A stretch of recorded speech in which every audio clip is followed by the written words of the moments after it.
Hi guys! So today meron na naman tayong bagong video or bagong lulutuin at ang ating menu for today ang pork steak Pinoy style. Ang ating kailangan first, itong pork na 1/2 kilo and then yung ating sibuyas.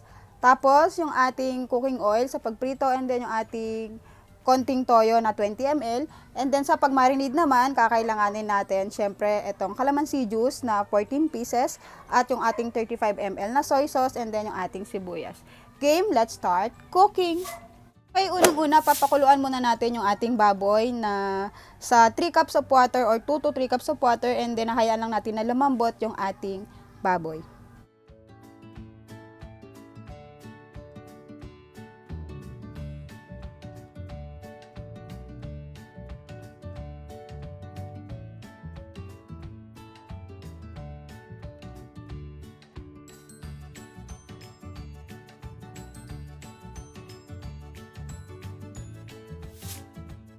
Okay, kapag malambot na yung baboy natin, i-separate muna natin yung baboy natin. Tapos yung pinagpakuluan nito, itatabi natin siya para ito yung ilalagay natin na sabaw doon sa pork steak natin.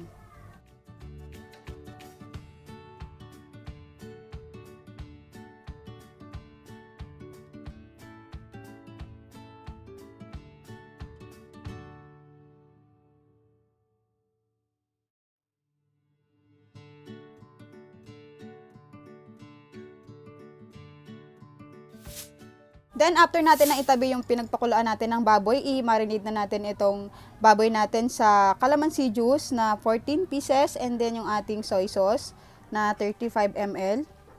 Tapos, lalagyan natin siya ng onion and then i-marinate natin for at least 1 hour or depende kung mas matagal, mas maganda para mas manuot yung lasa niya. Pero 1 hour is okay na siya para ma-absorb niya lahat ng lasa ng ating sauce.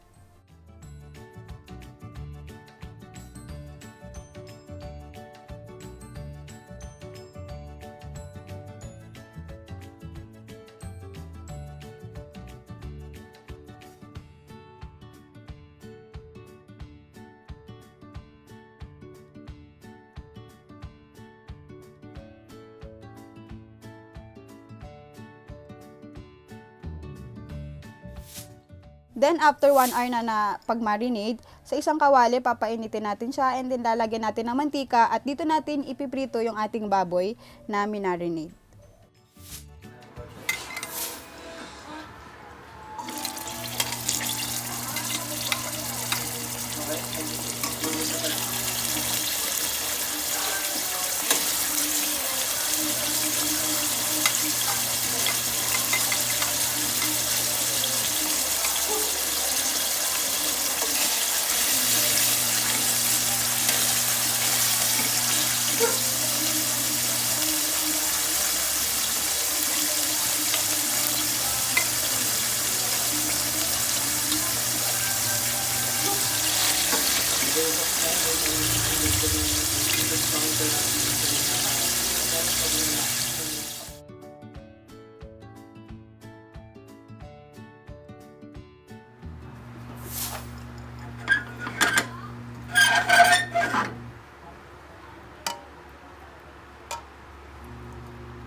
So, hahayaan lang natin na kumulo yung sabaw ng pork steak para mas malapot pa siya at mas malasa.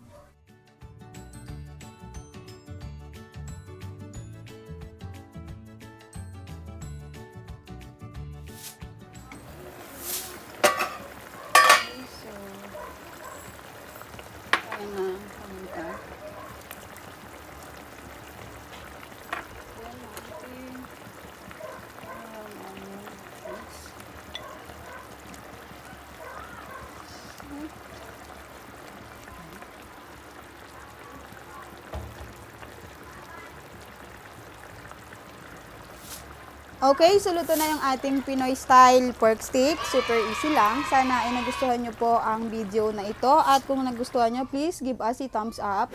At kung hindi ka pa po nakapag-subscribe, please mag-subscribe ka na po. Bye! Thank you!